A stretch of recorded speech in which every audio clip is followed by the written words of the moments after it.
Emma, akin na yan! Huwag na, hayaan mo nga ako, Logan. Akin na to! Akin na! Emma na! Akin na to! Akin na sabi! Akin na! Tama na! Nagpapakalasing ka sa walang kwentang lalaking yon? Ha? Ano ba? Garapalan ng pambabasos nila sa'yo. Kahit kailan, hindi ka nila pinakinggan. Hindi mo ba nakikita? Pinagpalit ka niya kay Jade. Si Danilo, mahal ka niya. Kahit magkandara pa yan si Jade sa harap niya, hindi niya papatulan yan. Hindi na tino-tolerate ang mga babaeng nagpapakatanga sa mga lalaki. Di ako nagpapakatanga. Asawa ako ni Danilo. Dapat magkaliwanagan kaming dalawa. Tigas ng ulo mo. Hindi nga siya naniniwala sa'yo. At anong sinasabi mong kasal kayo? Sa tagal niyo nagsama, kailan siya nag-alok na magpakasal? Ha? Kailan? Sagutin mo ako! Tapos nung nag-propose sa kanya si Jade, umuo agad ang gago? Anong klaseng lalaki yun, ha? Mag-isip ka! Ba't nagawa sa akin ni Emma to? Love, sige lang. Sige lang, ilabas mo lang lahat ng galit mo. Karapatan mo yan. Dahil niloko ka ni Emma, and of all people, sa ex ko pa. Ano? Ex mo yung hayop na yun? Oo. Alam mo, pati nga ako sobrang gulat na gulat dahil hindi ko maintindihan kung paano niya nakilala si Logan. Pero isa lang ang naiisip ko. Siguro sa sobrang galit sa akin ni Emma, gusto niyang gumante. At nakahanap siya ng kakampi sa katauhan ni Logan.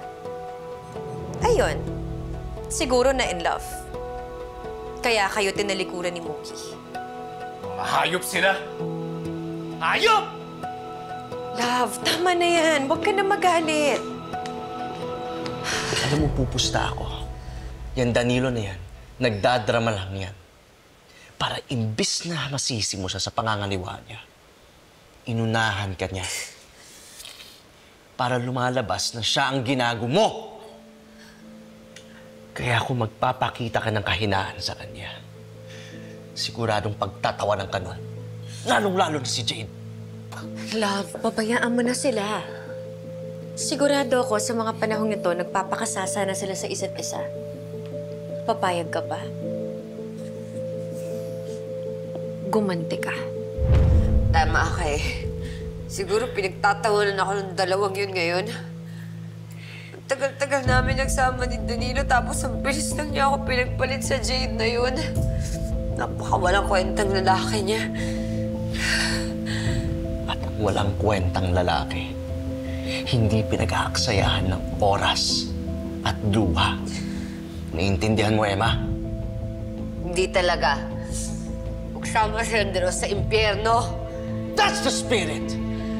Ganyan dapat, Emma. Pagkatapos natin sila gantihan, tutulungan kita magsimula ulit. Pupunta tayo ng Singapore. May mga businesses ako doon. Gagawin kita manager sa isang negosyo ko doon. Doon kita ihuhulog. Hindi, sandali. Si Mookie. Hindi ko kayang iwan si Mookie. Kung si Danilo kaya ko siyang talikuran, si Mookie, babalikan ko siya, papawiin ko yung anak ko.